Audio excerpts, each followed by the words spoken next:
Hi guys, so this is the news for this week in the NCIS world. Okay, first up in Twitter news, Polly Pratt has tweeted that she's kind of petitioning her friend Daniel Louis Rivas, I'm sorry if I butchered that name, to play her brother, Abby's little brother. Abby in the past has mentioned having a little brother that she is super glued and such. And she posted a picture of him, and I, also IMDb'd him, and he kind of does look like Polly, so I mean, I think that'd be cool. Next up, you can vote for Cote as Glamour's Woman of the Year in the category of US television actress. The link in the down bottom place. Also, Monday night, Cote was on David Letterman. So down the bottom bar, there's a link to pictures of her arriving, pictures of her departing, and also a link to her full appearance on the show. So be sure to check that out. And so moving on, the next new episode that we're going to get is Baltimore. That's the 22nd episode of season 8. It's going to air on May 3rd, so it's next week. So we now finally have our promotional pics, which are really, really awesome and give us a good look of how they've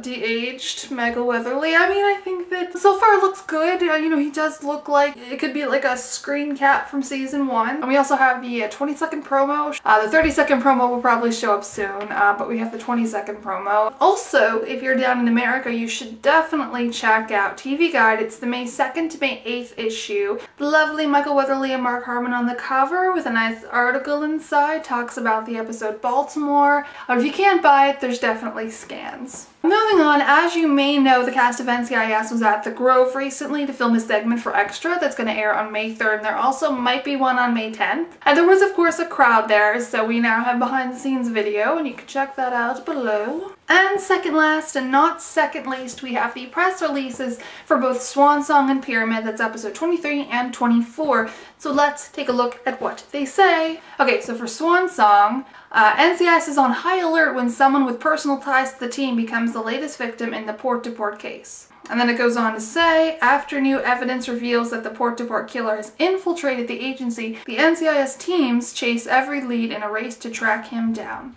It looks like someone with personal connections is going to die. That's old news.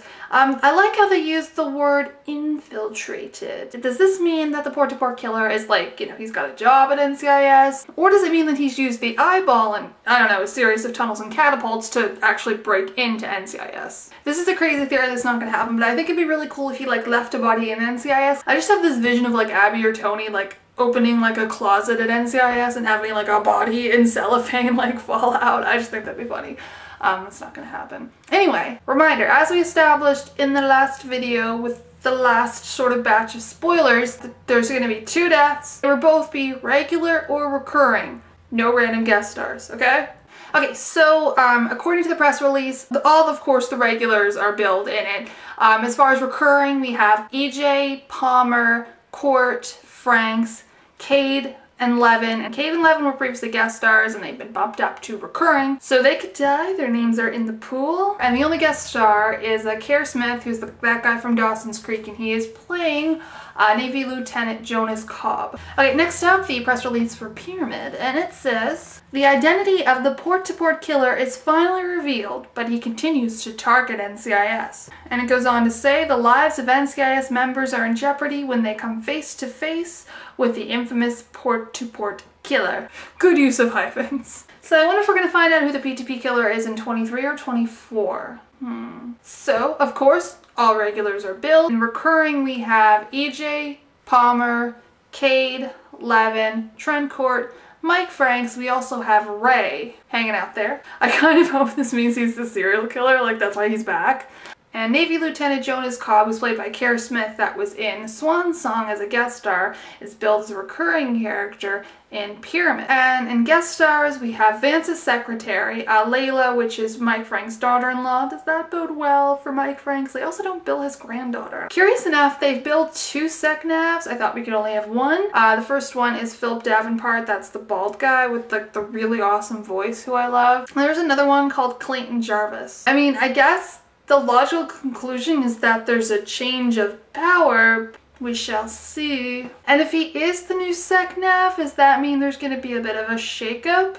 And finally, news on the eyeball, which I know, like me, many of you have been plagued by nightmares about this disembodied eye. This is coming to us from TV Line with the lovely Ausiello. And the reader asked, that mysterious eyeball on NCIS looks a lot like Tony Sr. Say it isn't so, then give me a clue. Ausiello responds, it isn't so. Now here's your clue. Just because the person's eye is missing doesn't mean he/she is dead. I'm thinking maybe this person is like still being held by the PTP killer and like they're just sending NCIS pieces of them. Like if you're alive and your eyeball opens up MTAC, that means that you're probably someone of importance in NCIS. And if someone's currently investigating a case or there's a disembodied eye and someone else is investigating a case where like an NCIS agent got their eye hacked out, like those, I think it'd be pretty easy to like connect the dots. Maybe I have too much faith. I think an NCIS agent or director or something being like robbed of an eyeball, like people would be talking at the water cooler about that. So I kind of wonder though if this is just Ausiello messing with us, or does that mean for sure that this person's still alive? Oh, NCIS season 8, I want to get to the end of you, yet I don't want you to end.